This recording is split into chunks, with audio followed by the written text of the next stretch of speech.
Good morning.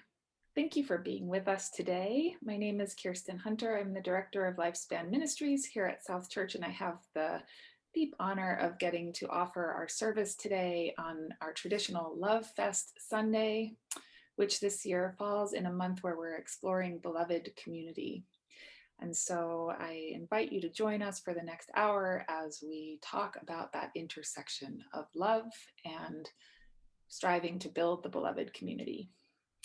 And I'm joined this morning by Hillary Clark, our worship associate, and Joanne Connolly. And I'll pass it on to Hillary to share a little more. Thank you, Kirsten. And I'm really looking forward to hearing your sermon. It's going to be great. Good morning, everyone. Happy February 14th. I'm pleased to be with you this morning in my role as one of 8 worship associates who work with our interim minister, Reverend Susan Sahusky Brown, our director of Lifespan Ministry, Kirsten Hunter, our director of music, Joanne Conley, our musicians, and our staff. And we all work together to create worship services for you each week. Today, the story for all ages will be provided by the South Church middle schoolers and Jen Del Deo. Looking forward to that too. It's always fun. Joanne, would you like to tell us about the music today? Yes, Hillary. Happy Valentine's Day. It's very rare that Love Fest actually lands on Valentine's Day, but this year it does. So we're going to have songs and music around love. I want to really thank Tim DeLay, who pulls together the choir video for us, Susan Adams, who works on it, and our choir president, Theo Wiegand, all work together with me to put that together for you today, along with music by Susan Adams. So happy Valentine's Day, and back to you, Hillary. Thank you, Joanne. I want to remind everyone that after the service, we have a virtual coffee hour. So whether this is your first service or you've been to 100 of them, we'd love to see you there. And the way that you get there, you go to your email and there will be a link in the email, or if you're at our Facebook page. So we hope to see you there. So looking forward to the service.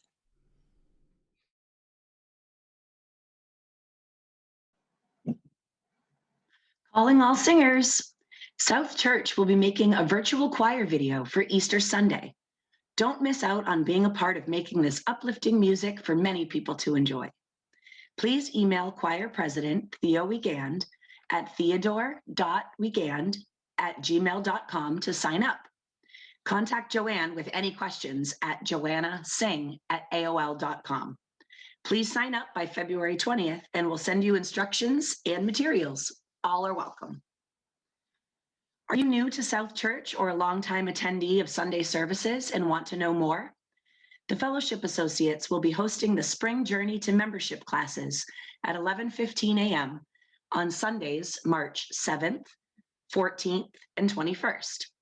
The 90-minute virtual sessions are an opportunity to explore and share individual spiritual journeys and learn more about South Church and Unitarian Universalism. There will be one opportunity to gather at church for a tour of the buildings and grounds. For more information, contact fellowship at southchurch-uu.org. During the month of January, we asked you to nominate your favorite organizations for our shared plate. We've now compiled all the nominated organizations and we're ready to vote. Each member has 5 total votes on one ballot. Any ballot with more than 5 votes will not be counted. Complete instructions will be on your ballot. Voting information can be found in your Sunday morning email and on the South Church website.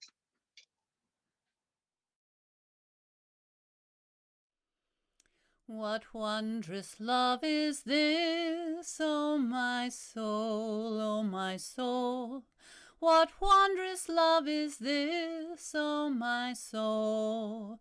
What wondrous love is this that brings my heart such bliss and takes away the pain of my soul, and takes away the pain of my soul. To love and to all friends I will sing, I will sing. To love and to all friends I will sing. To love and to all friends who pain and sorrow mend, With thanks until the end, I will sing, I will sing. With thanks until the end, I will sing.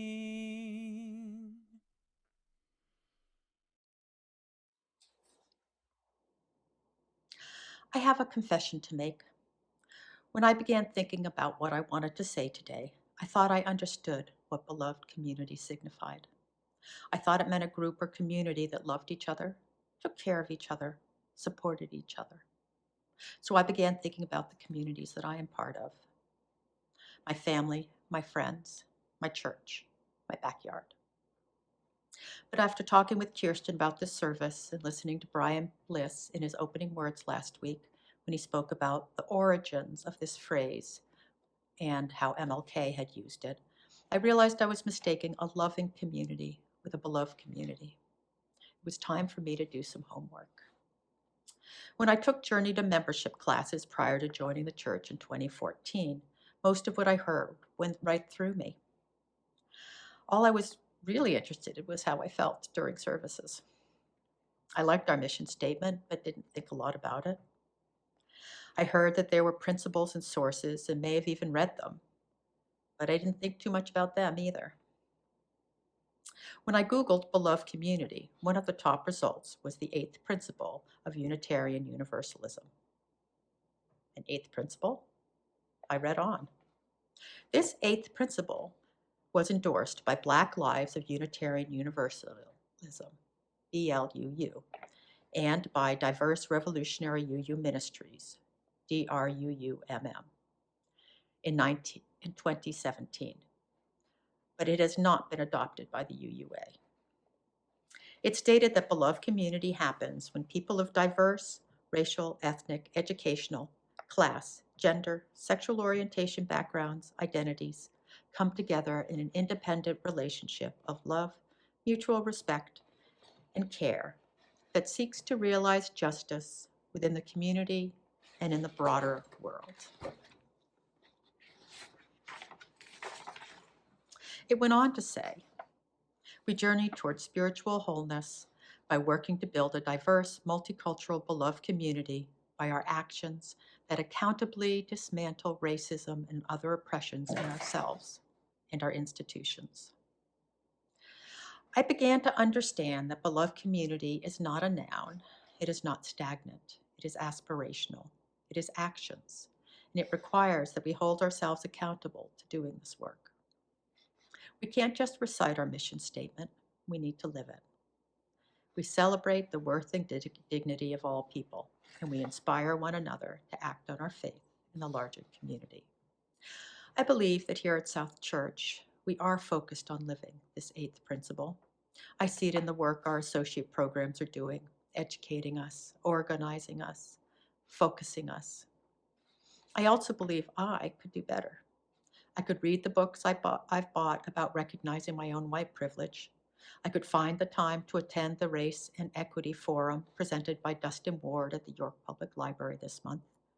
Or I could attend the Tea Talks presented by the Black Heritage Trail of New Hampshire, or take one of their guided tours, maybe by Valerie.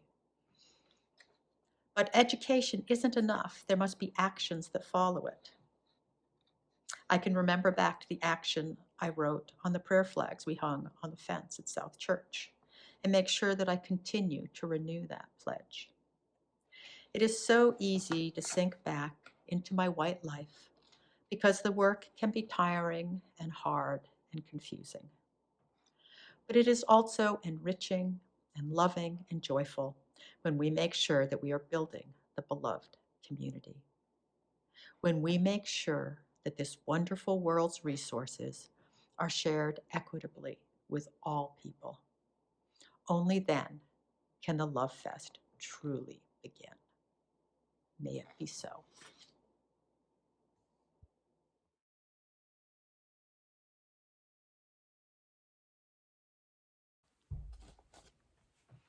As we light the chalice in the sanctuary, I invite you to light a chalice in your own home. We light the chalice to these words by Reverend Rebecca Savage in her poem, Ignite Us in Radical Love. We light our flaming chalice as a beloved people united in love and thirsting for restorative justice. May it melt away the tethers that uphold whiteness in our midst. May it spark in us a spirit of humility. May it ignite in us radical love that transforms our energy into purposeful action. This is a chalice of audacious hope. This chalice shines a light on our shared past, signaling our intention to listen deeply, reflect wisely, and move boldly toward our highest ideals. Please join me in reciting our mission statement. The words are displayed on your screen. At South Church, we nurture spiritual growth through worship, learning, and community. We celebrate the worth and dignity of all people and inspire one another to act on our faith in the larger community.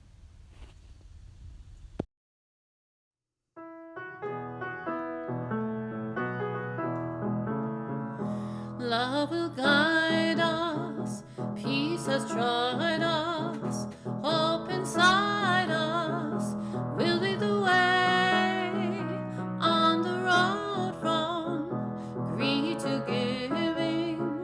Love will guide us through the hard night. If you cannot sing like angels, if you cannot speak before thousands, you can give from deep within you. You can change the world with your love. Love will guide us, peace has tried us, hope inside us will lead the way on the road from greed to giving. Love will guide us through the hard night.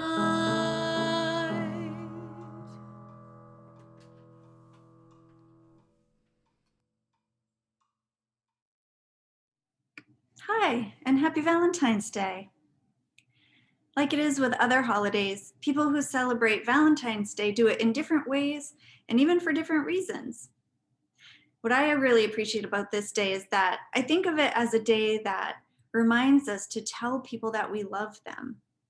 Sometimes we can forget to say or show that we love each other, but this is a day specifically meant for showing love. Of course, I want to be practicing all day, every day, and that's really hard. So I'm happy to have this day to remind me. It's easy to think about the people who we love, like maybe parents and grandparents and friends and our pets. But what if we wanted to grow our love? We could think about the story we heard last week where the kids were dropping a stone in the water and it made larger and larger ripples moving outward. Do you remember that? The teacher in that book said that kindness is like that. And we can also think about growing our love like that too. We could grow beyond boundaries like the ripples. What would those ripples be? I invited some South Church kids to help demonstrate this with cookies because most people understand the language of cookies. And because we're talking about love and Valentine's Day, we used bigger and bigger hearts for the ripples. So let's watch, and we'll start with the smallest heart and see how we can grow our love to include more and more people in our hearts. This is the smallest ripple. This might represent our family.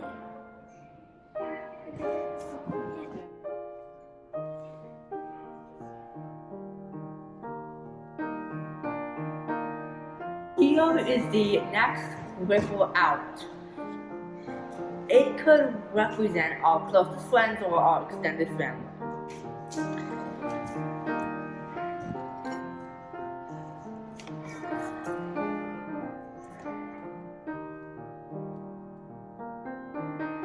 This ripple is a little bit bigger than the other two.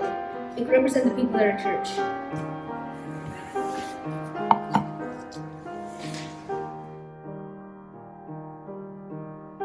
This big heart might represent people in our neighborhoods or schools.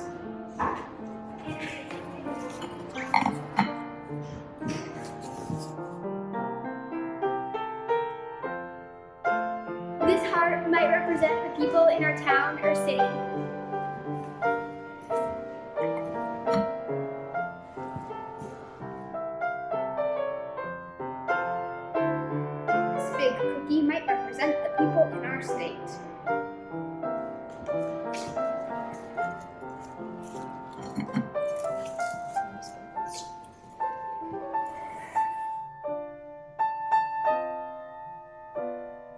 This even bigger cookie might represent the people in our country.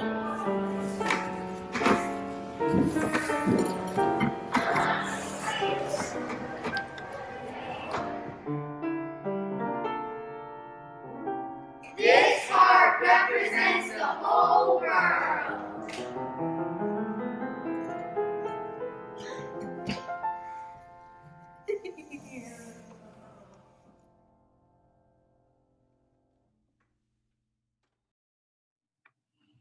Wow, that is some beautiful and delicious love.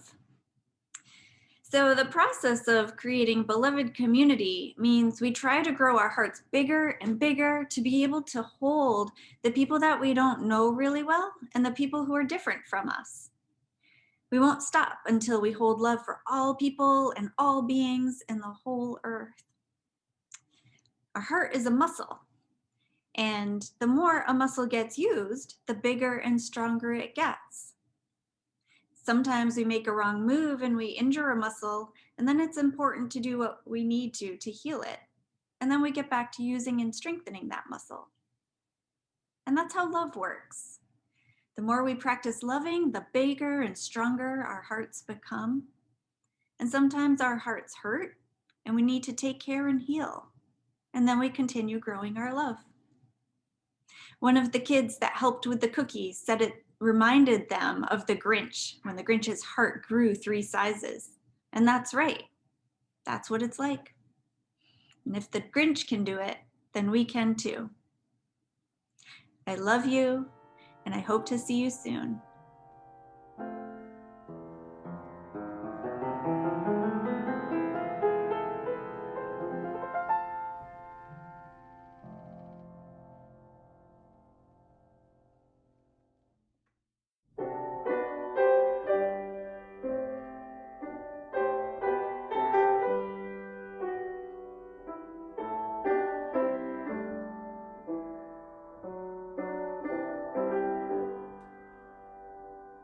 Though I may speak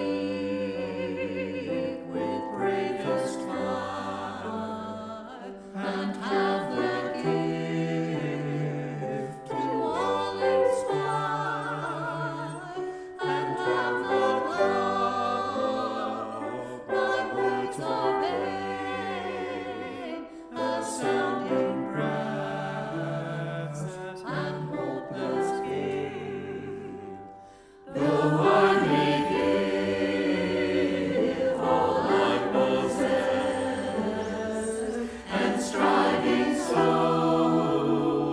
my love profess, but not be given by love within, the prophet's truth turns strangely thin. Come, Spirit, come, our hearts control. Our spirits long to be made whole. Let inward love guide every deed. By this we worship and are free.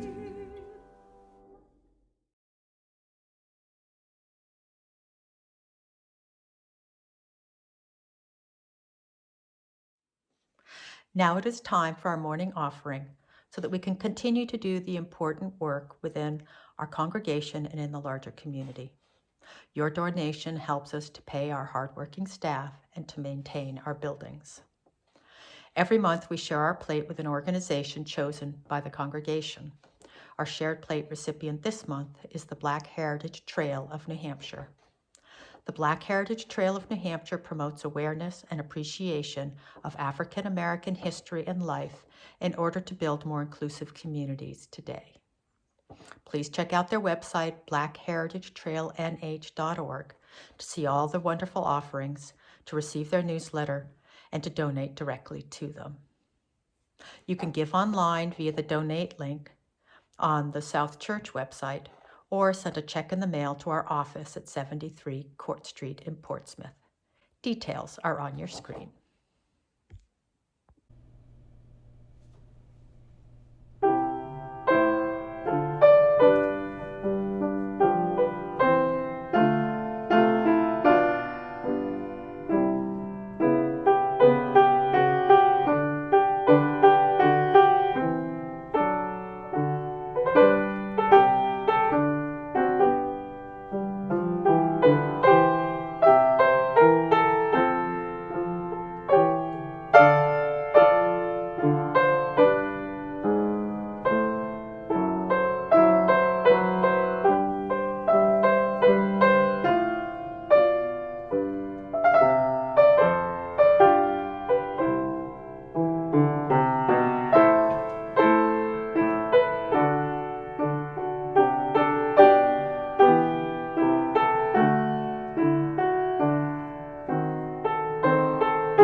give thanks, oh, we give thanks for this precious day, for all gathered here, and those far away, for this time we share, with love and care, we give thanks, oh, we give thanks for this precious day.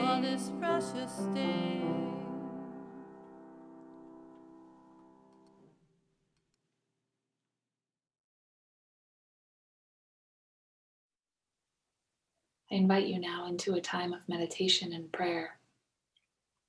If you are grieving this morning or celebrating, if you are missing beloveds, or just have something to share with all of us, please feel invited to write your prayer into the live chat box.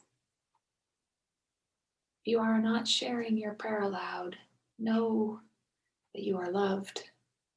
Know that we are here. Please reach out if you need us. The prayer I would like to share today was written by Reverend Elizabeth Nguyen. It is titled, "For When I Really Don't Want to Learn This."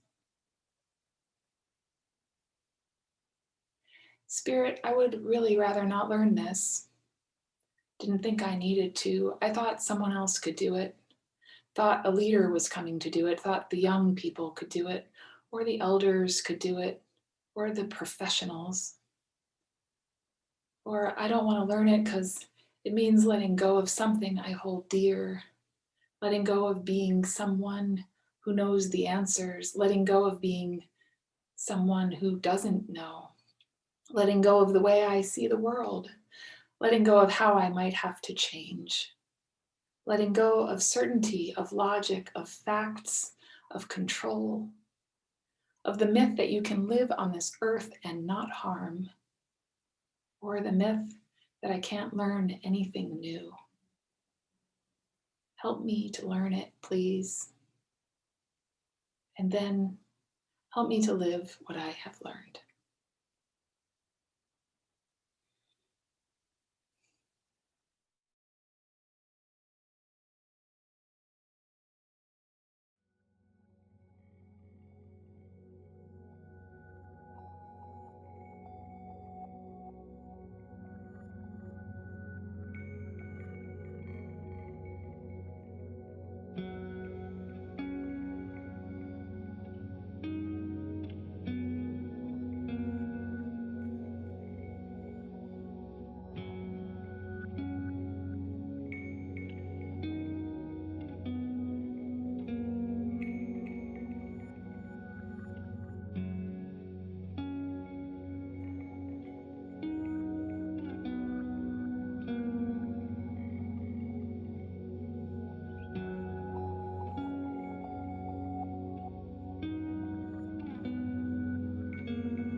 I'd like to tell you a love story.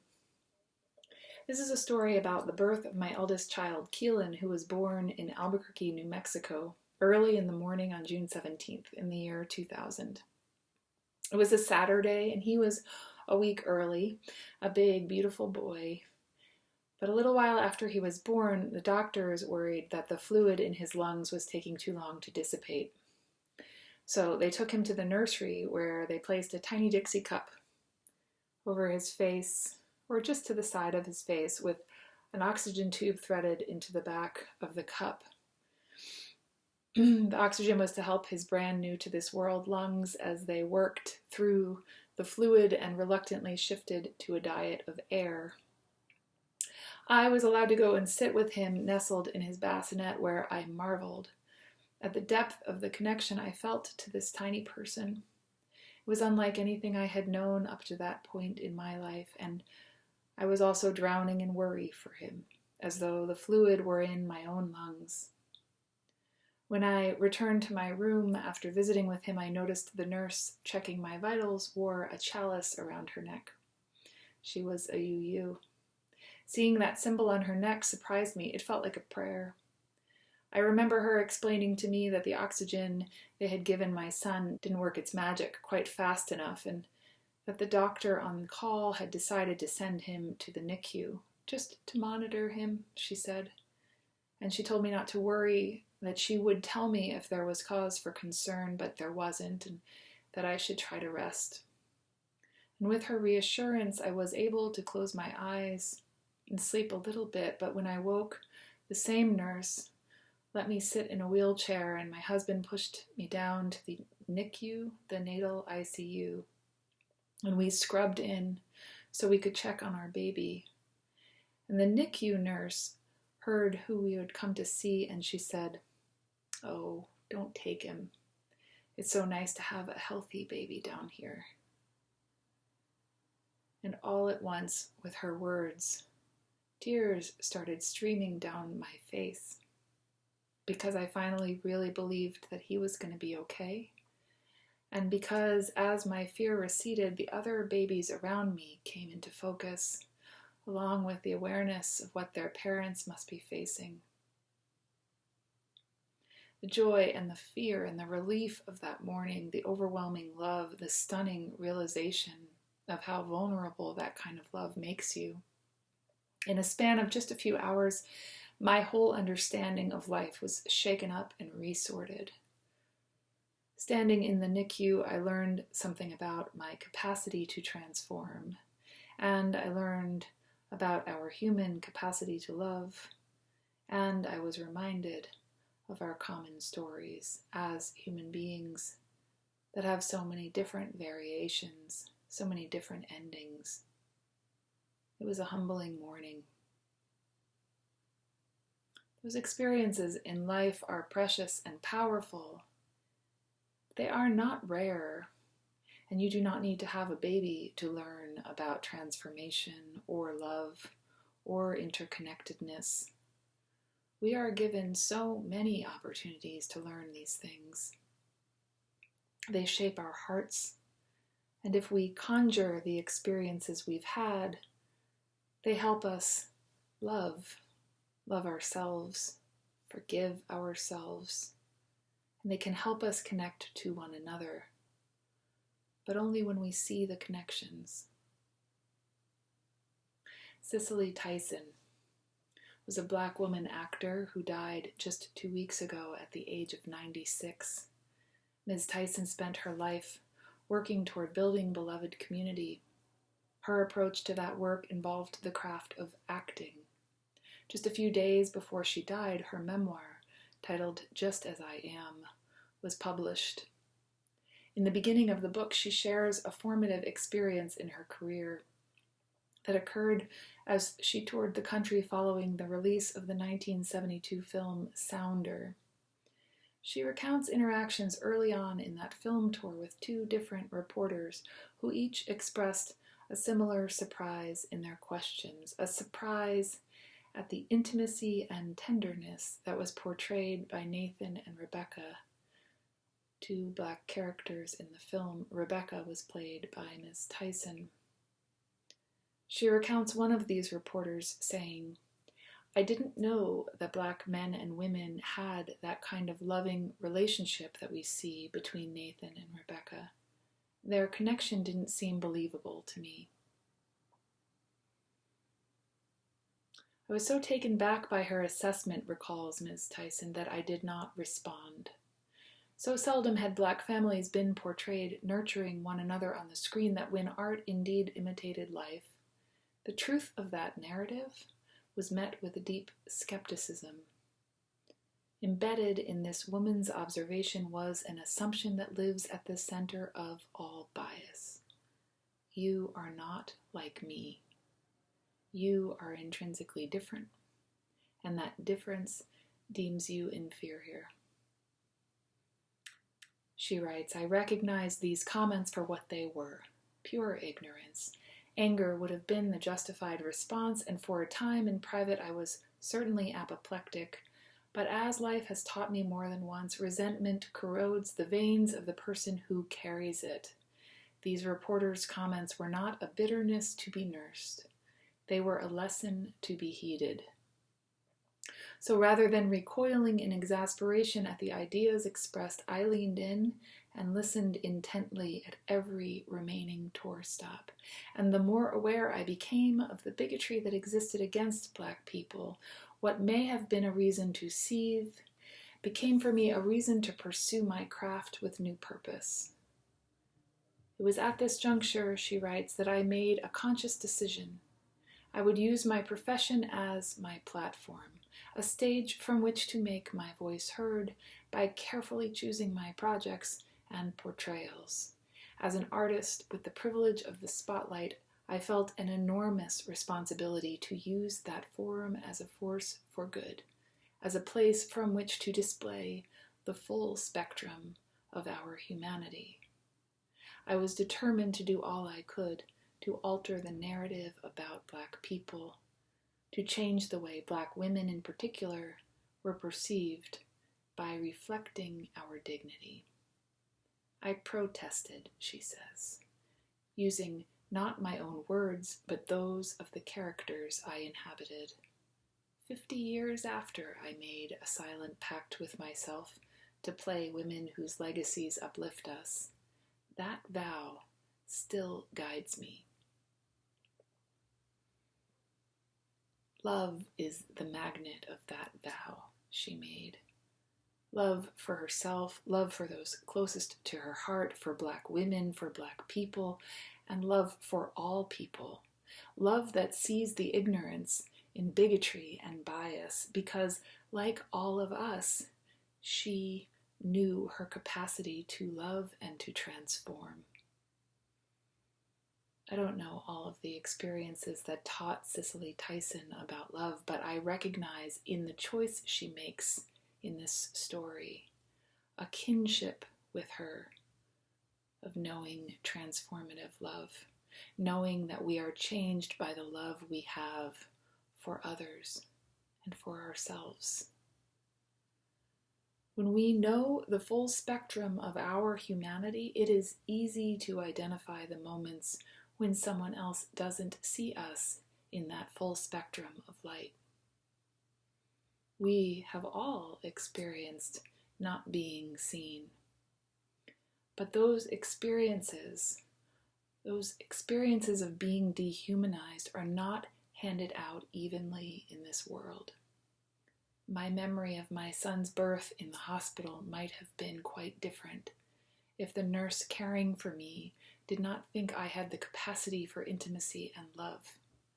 I assure you I would have noticed and remembered, just as I can still remember the sense of care and connection that was shared between the nurse and I. So if we all recognize what it feels like to be dehumanized, then the work of building the beloved community means to learn to see the full spectrum of humanity in all people and to push for a world that does not accept the premise that anyone is less deserving of such love. Instead of thinking about building beloved community as some far-off aspiration, let's think of it as a compass direction, powered by a magnet of love. something with which to measure where you're headed whenever you have a chance to pull the compass out from your pocket. The commitment to this work then becomes learning to use the landmarks around you to help you orient yourself on the map, and learning to use the experiences of love that you are given throughout your life as you decide what direction to travel. When you think about the story in Cicely Tyson's book, imagine yourself in her place. Imagine someone looking you in the eye and saying they don't think you have the capacity for tenderness and love. How would you have reacted? What might have affected how you would have reacted? Cicely Tyson named the privilege of her spotlight. She saw the power she had even while navigating the marginalizing experience of being a Black actress in the 1970s.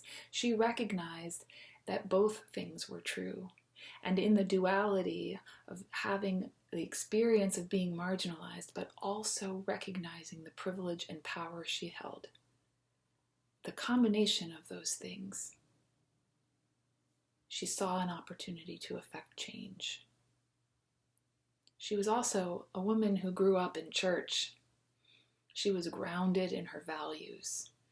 She knew love, and she was established as an actor already at this point. And all of that mattered. When we find ourselves facing a choice like the one Miss Tyson describes, a choice between being reactive and being proactive, a choice between centering love or centering anger, you can't make judgments about those moments for someone else. This isn't about making a judgment on the moments when someone chooses anger. That isn't the point.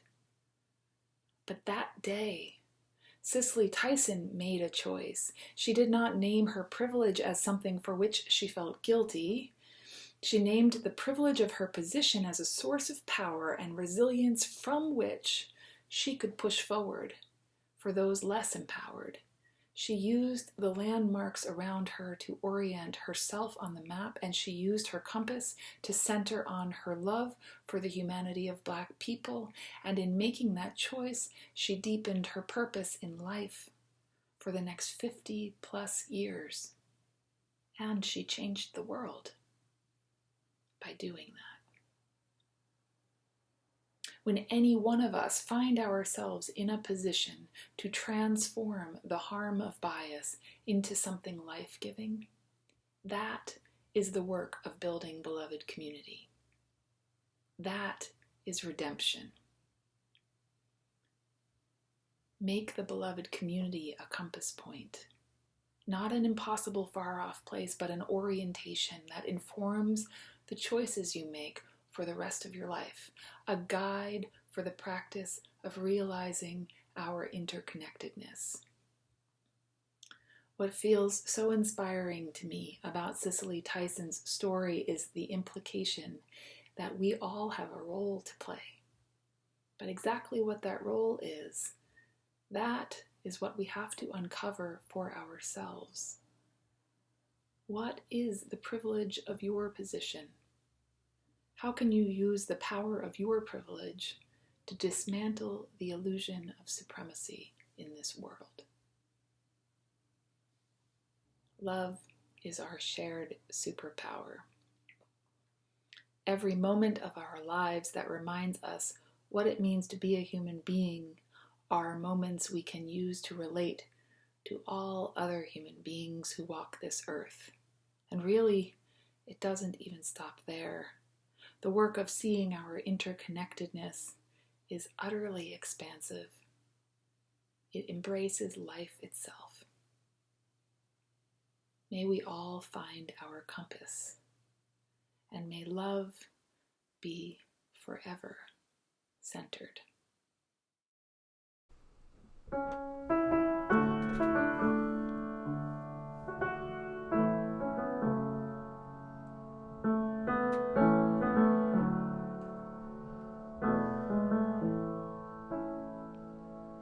There is more love somewhere. There is more love somewhere.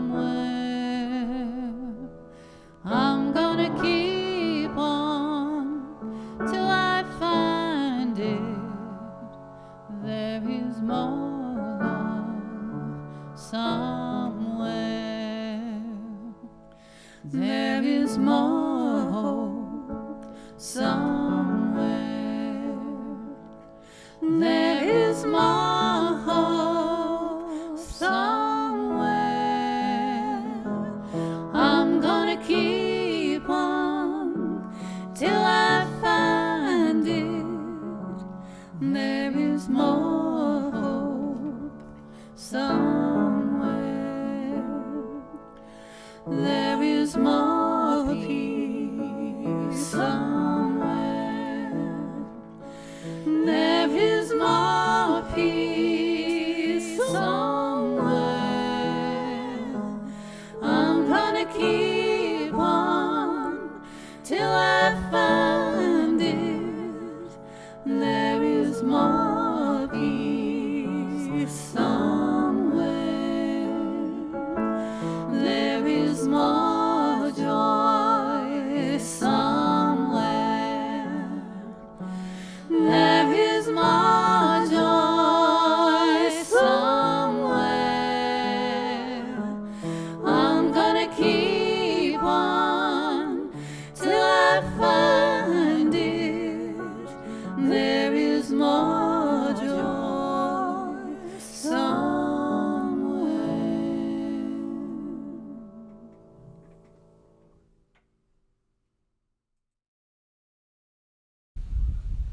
We extinguish this flame, but not the light of truth, the warmth of community, or the fire of commitment. These we carry in our hearts until we're together again.